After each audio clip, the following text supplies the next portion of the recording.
So, good evening. If you will, turn to Genesis chapter 6. Of course, going to continue in Genesis. I do appreciate everyone being here this evening. We're going to pick up from about verse 8 and continue on. This morning we looked at the evil of man, and we saw that Noah was the only righteous man. And now we want to look at the next section of the chapter, really. And we're going to look at building the ark, the preparation and things that are going on here for the flood. We know that building the ark took a long time. And as represented in this picture here, we know that Noah preached to the people and tried to get them to turn to God. And we know that no one listened. No one did that. So let's start back here at verse 8, and we'll just get back into the flow of our study. That's Genesis chapter 6, verse 8. But Noah found grace in the eyes of the Lord. This is the genealogy of Noah. Noah was a just man, perfect in his generations. Noah walked with God, and Noah begot 3 sons, Shem, Ham, and Japheth. Now remember from this morning that Noah found grace with the Lord due to his faithful walk. Similar to Enoch, Noah walked with God. He's in very special company there. Verse 10 repeats an earlier verse telling us that Noah had these 3 sons. The eldest is Japheth, Shem is the second, and that's the line that Jesus comes from, and Ham is the youngest. Now let's move forward to our next verses 11 through 13. The earth also was corrupt before God, and the earth was filled with violence. So God looked upon the earth, and indeed it was corrupt, for all flesh had corrupted their way on the earth. And God said to Noah, "The end of all flesh has come before me, for the earth is filled with violence through them, and behold, I will destroy them with the earth." So as we saw in earlier verses, verse 11 is telling us the earth is full of violence and corruption, ungodly people being ungodly. In verse 12, God, of course, sees this corruption. He's all-knowing. He's all-seeing. He's looking upon the earth, and indeed it is corrupt, right? So it's very apparent. It's very corrupt. Nothing is hidden from God. And he tells us, all the people of mankind, except for Noah, are being evil and wicked. And remember from verse 5, I believe it was, that every intent and thought that they had was evil. They had no thought toward God. They were just interested in their earthly, fleshly things. Now in verse 13, we see God tell Noah that he will destroy all of mankind and those other creatures that he's mentioned. Now why is God doing this? In verse 13, he also tells us that the earth is filled with violence through them. So all this violence, all this evil, it's just evil, wicked violence is really what it comes down to, right? So that's why, and he says, then notice what he's going to use to destroy the people. He says, I will destroy them with the earth. Now he didn't destroy the earth. He's not destroying the earth. He's using the earth to destroy them. So it's something that I think people can get confused over. But he's destroying them with the earth, right? So if you remember, if that needs an explanation, if you remember, he breaks open the things of the deep and causes all that water underground to come up, and plus the rain. So, just in case. Because we're going to get to that anyway, but we're not there yet. So, God always warns us of coming judgment. He always warns us. He wants us to repent and turn to him. And so God tells Noah this. And of course, Noah preaches to the people to warn them. And, God, when he brings judgment like this, on the earth, it's not to cause harm or suffering, it's to end harm and suffering, to make it better for those that come after. Because that's what's going on. There's so much violence, there's so much harm, there's so much suffering.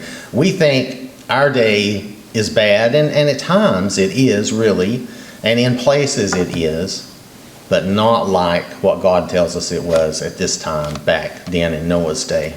So he's doing this to end the suffering, to end the violence. And God wants everyone to be saved, but in the case of like Noah, preaching to these people, he's not going to force them to come to him. He wants them to, but he's not going to force them to. So we look at the next verses 14 through 16. God is telling Noah how to make the ark here. So he says, make yourself an ark of gopher wood, make rooms in the ark, and cover it inside and outside with pitch. And this is how you shall make it. The length of the ark shall be 300 cubits, its width 50 cubits, and its height 30 cubits. You shall make a window for the ark, and you shall finish it to a cubit from above, and set the door of the ark in its side. You shall make it with lower, second, and third decks. That probably sounds a little confusing. When I read that, it always sounds a little confusing because I'm not a builder of things. But God is telling Noah how to make this. He's telling him to cover it in pitch inside and out. That is to keep it watertight. So they don't just put a wooden boat on the ocean and water comes up in it and it ends up, sinking and drowning everybody. So it's a good thing. Then he also tells them to make rooms for the animals and for themselves. And then in verse 15, we see the dimensions of the ark. And just to give you an idea of the size of it, I've got a few pictures, but this is one. Now, the way I look at cubits is kind of like the way this picture did it. They're looking at it as being 18 inches because that was kind of the accepted average. But notice what the picture says, and I've read this before. Some cubits were a little shorter or a little longer because it's supposed to be like your forearm up to the tip of your finger. And like I measured my own, and I'm not 18 inches either. I'm like 16, So it just depends on the person doing the cubits, right? They could be that subjective. It could be the royal cubit. It could depend on who is in power at the time. Nonetheless, notice how much bigger it is than this football field. It's 450 feet long, it's 75 feet wide, and it's 45 feet tall.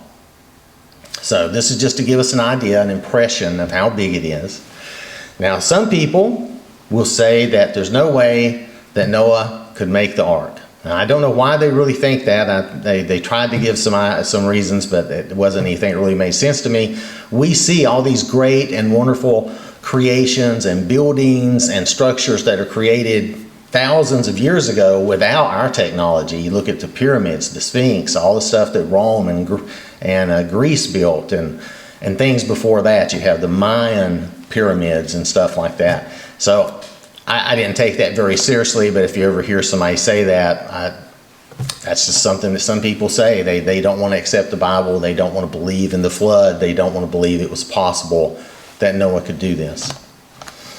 So we forget sometimes too. We forget these people we read about from thousands of years ago. They're smart. They're just as smart as we are, if not smarter.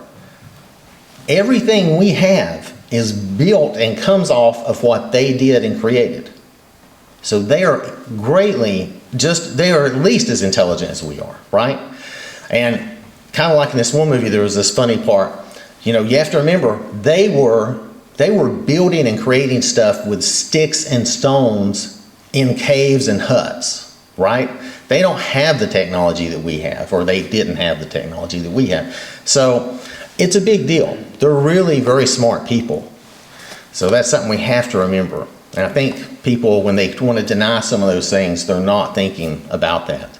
This is another comparison. Now here you'll notice their number, if you can read it, is a little different. It's 437 feet. That's because they're using a little smaller cubit in their estimation. The idea is still basically the same. You can see, let's see, I think you can see like there's a little elephant there and a giraffe. This is just to give you an idea of the size of the thing.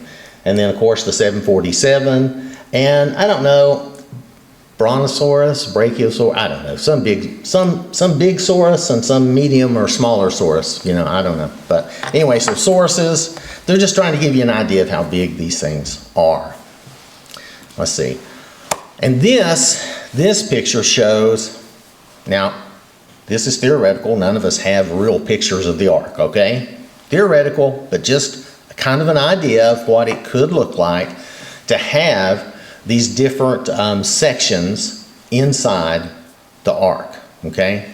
So this is kind of theorized, but you know, God did tell Noah to make these different rooms. The word there actually, the Hebrew word actually means nests, but in this context, the way it's used, it means chamber, and we translate a chamber as a room, right? So that's why we say rooms. So again, just an idea to give us an idea of how that may have been done. Now you'll notice that all the pictures I've used so far, they kind of show the ark being kind of squarish, kind of cubical, right? Well, I don't think that's really the best idea, and it's definitely not the only thought. If you've seen, I think this is a picture from, if I remember correctly, the Ark Encounter. And if you've seen this, you'll notice they have rounded the hull, the bottom of the boat more, right? And there's a reason for that. Matter of fact, most boats you see are going to have kind of a rounded hull or a rounded bottom. And that makes them more stable, especially in bad weather, and it makes them harder to capsize. And what was the ark going to go through? A lot of bad weather, right? That was the whole idea. We need to survive bad weather. So the ark most likely had a rounded hull or bottom so that it would do better. And there's also more things about that. The same is true, oh, well, this is it. So also for the length to width ratio, it has this ratio of 6:1 because it's 300 long and 50 wide. And most of our modern, I guess you would say like cargo or big ships that just carry stuff, most of them are made like this, using that 6:1 ratio, because that ratio is it's just more stable. It also is less likely to capsize. And if you combine that with a rounded hull, then you would have your best likelihood to have a safe ship, or a safe trip in their case. But the ark would have been at its best with a rounded hull. That's the idea. And that's probably why when they did the Ark Encounter in Kentucky that they gave it a rounded hull. So anyway, my point in all this is that God gave Noah great dimensions for the ship. He told him the best way to make it, to give them the best, the best ship they could have for what they were going to go through, because God knows what he's doing, right? I mean, he knows what it's going to go through. He knows what's coming up. So better than Noah, better than even Noah would have known, even though he told Noah about it. Now here's a quote about these, about the way we look at those dimensions, and this is from some naval architecture engineers. These are not poetic or symbolic numbers. They are functional specifications. These dimensions yield a ship with a 6:1 length to width ratio and a 10:1, which is length to height ratio, both of which are recognized in modern naval architecture as providing excellent balance between stability and seaworthiness, particularly for a vessel that is designed to survive rough seas rather than navigate with speed or maneuverability. In other words, it's not a warship. Warships, they need to be able to move, turn, and kill. So that's a different story. That's not what this is. So this just needs to be able to survive the ocean as best as possible in any bad weather. And like I said, we know the ark is intended for bad weather. It's not intended for anything else. So I thought that was a good thing to just be aware of, that we still use a lot of this same idea, this same design. Now, it's also worth noting that the word for ark here in Genesis and Noah is the same word that they use for Moses' little basket when they put baby Moses on the river and he floats down, It's the same word. The idea of the ark is it floats and preserves life. It's not really meant to be like a ship with propulsion and steering and stuff like that. Just like that little basket didn't have any of that. It's just to hold them, just to keep them safe through their passage through the storm and the flood. That's the idea.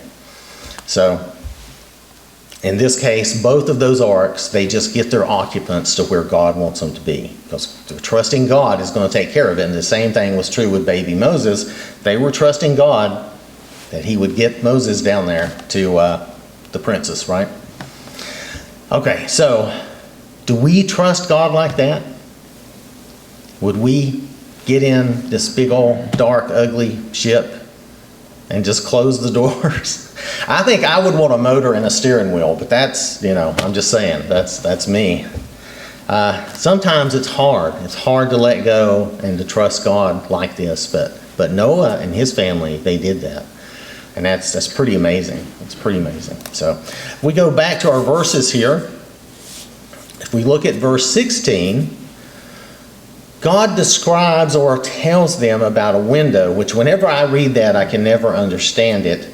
And I think this one image here is a pretty good representation. If you look at the top up here, it's just an opening that runs most of the length of the ark. And the idea of the word used for that window is that it allows light in. Now, of course, it's also going to help with some fresh air, which I imagine with all those animals, you're going to want some fresh air. So that's just normal. But the idea is, too, to have some light. And it's just little. You notice it's just small so that they wouldn't get flooded if this design is correct. I'm, again, kind of a little theoretical because I don't really understand how it's described well enough. And I'm not a naval engineer. So.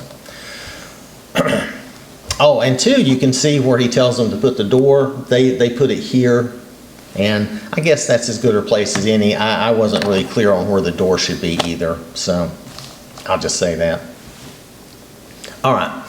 So let's see. One good thing about the decks that I thought about too, some animals, if you took some animals and you put them down in the lower decks and put them in the dark down there, some of them would hibernate.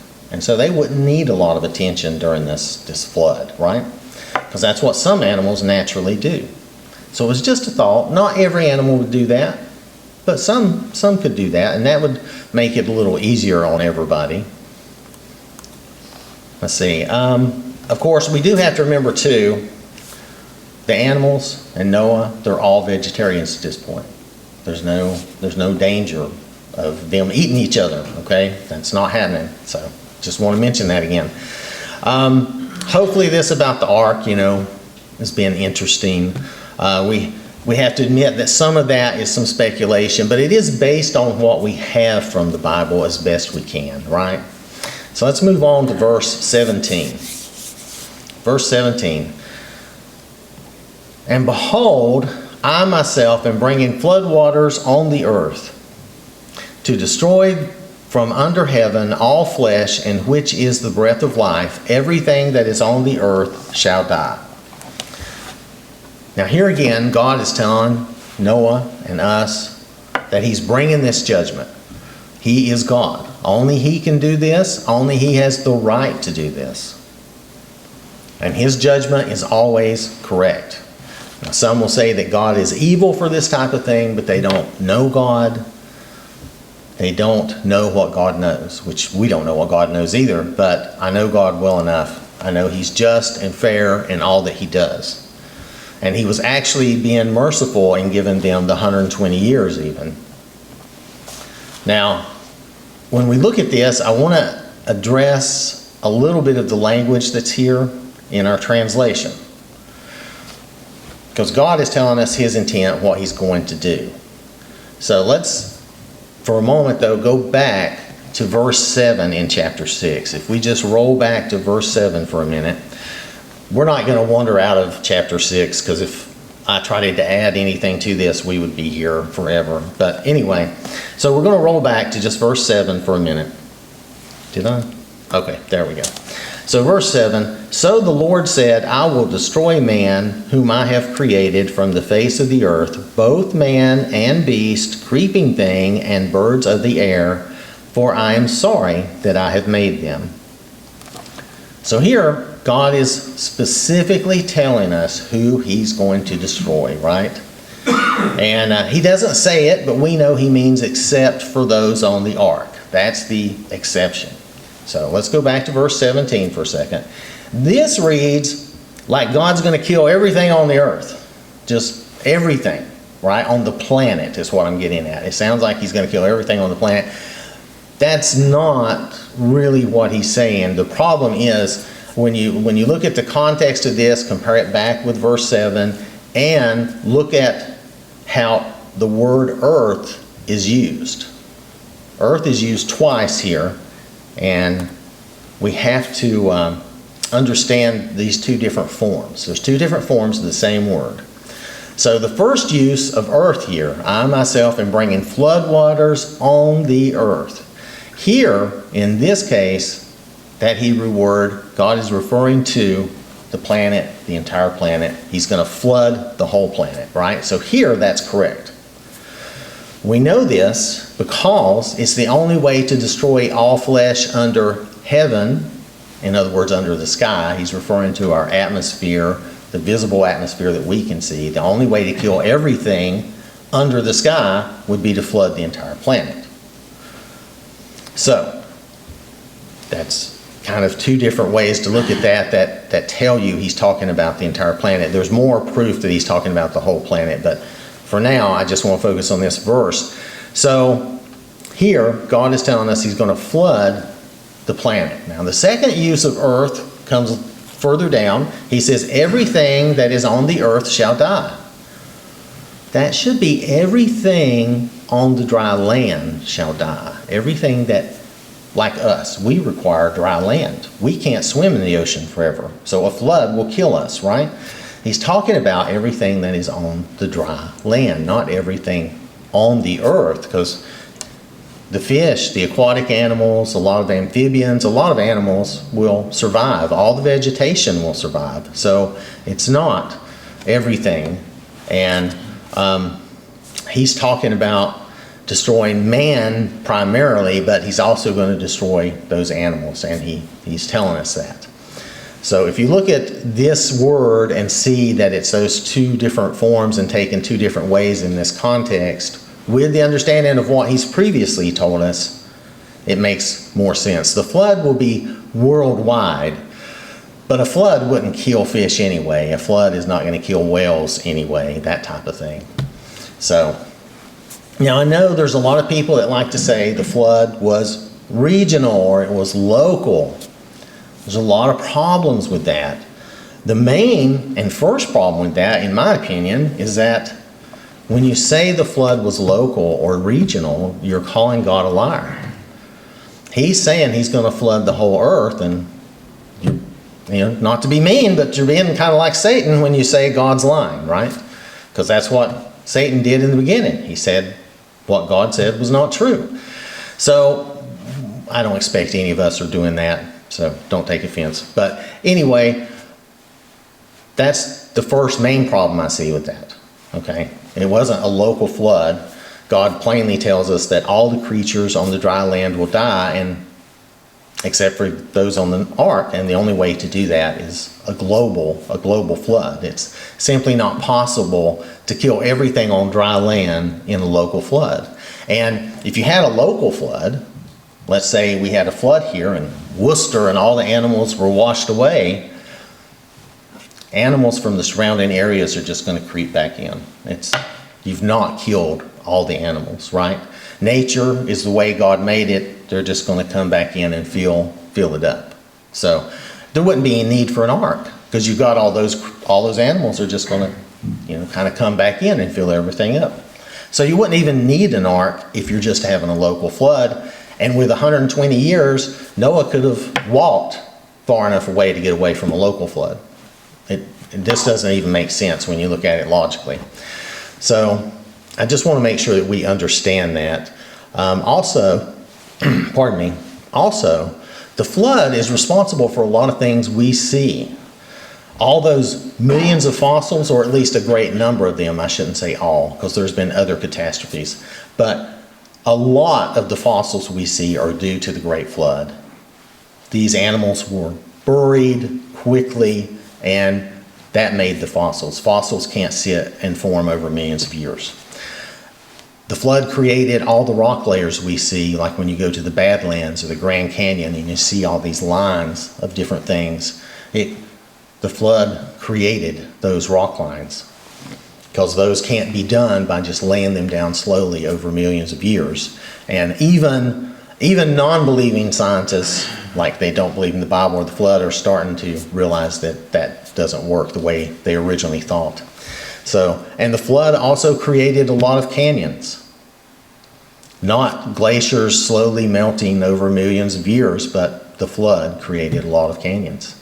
I've seen that in my own personal life. When you have a flood, how it changes the rivers and the creeks, and how it makes basically like mini canyons out of things, because my flood wasn't worldwide. But anyway, maybe we can address some of those things more in the future, but for right now I just wanted to mention some of that.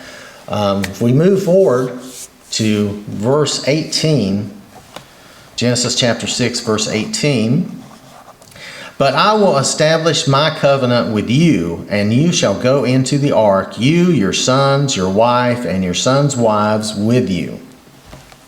So we see God establishing this first official covenant with someone, with Noah. He didn't really have a covenant quite like this with Adam, if you remember. He had told Adam what not to do, but he didn't really have like a covenant quite like this. So God is going to deliver Noah and his family and all these animals. But here he's telling Noah part of the covenant here, and then he's going to tell Noah what he and his family need to do, right? He's already told him he's going to build the ark, but now there's a little more. So if we look at the next couple of verses 19 and 20, "And of every living thing of all flesh you shall bring 2 of every sort into the ark to keep them alive with you. They shall be male and female, of the birds after their kind, of animals after their kind, and of every creeping thing of the earth after its kind. 2 of every kind will come to you to keep them alive." So Noah's being told that these animals, it's verse 20, they will come to you. God is going to send these animals to him. And Noah's responsibility is to keep them alive and get them on the ark and keep them alive. Now, this would mean there's going to be like 2 dogs. There's going to be like 2 cats. Now, there's not going to be 2 of every variety of dog, because you don't need that. God is going to send the ones that he needs to repopulate the earth. So it's not going to be like a zillion dogs, because there's a zillion varieties of dogs that we've created. It's not going to be like that. It's going to be like 2 dogs, 2 cats, 2 squirrels, 2 horses, that type of thing. Not every different breed. Because just like Adam and Eve had all the genetics for all of our variety, these animals that God is going to send, they will have all the genetics for all that variety that will happen, because he's God and because he knows what he's doing. Let's see. All right. So if we look at our next verse, Genesis chapter 6, verse 21, God also tells Noah to take food, right? So, and you shall take for yourself of all food that is eaten, and you shall gather it to yourself, and it shall be food for you and for them, the animals. Remember again, they're all vegetarians, so this makes it a lot simpler. That's still a lot of food though, because it's still a lot of animals. So they've got to gather and take up a lot of food. So I imagine that somebody's got a big farm here going or something. I don't know any other way to do that. But anyway, it would still be a challenge because it would have to be a lot of food. Now, I want us to look at the last verse of this chapter, chapter 6, verse 22, and just see how Noah reacts to this. Thus Noah did according to all that God commanded him, so he did. Noah, just being a just man, a man that's walking with God, he did all that God commanded. And in closing, I just want us to consider a couple ideas related to what we've read about here. Do we do all that the Lord has told us to do? We have to examine ourselves. I can't examine you. I've got my own log in my eye, but we can examine ourselves, right? Examine ourselves. Are we doing what we're supposed to do? And when we compare ourselves to Noah, do we have the faith, the guts, the fortitude to trust God like Noah? Could we step out by ourselves alone and be a preacher of righteousness if we needed to? Could we work on building a boat for 70 to 100 years, however long it took him to build that? All of these things, it involves a lot of faith and a lot of action on faith. Noah's not just sitting back believing. Well, I believe it'll happen. He's doing. He's acting on that faith. So, will we trust God with our lives going forward? Do we trust God with our lives? Do we trust Jesus and believe and trust in his salvation? Do we have that kind of faith? So, I just want to make sure that we're ready and that we would build ourselves up in the Bible and in prayer to be more like Noah. Because Noah is a good example in all of this and what he does and how he reacts to the Lord. And we just need to trust the Lord. And if anyone here would need any help this evening with that in any way, if there's anything we could do for you, if you're subject to the call in any way, please just let it be known as we stand and sing.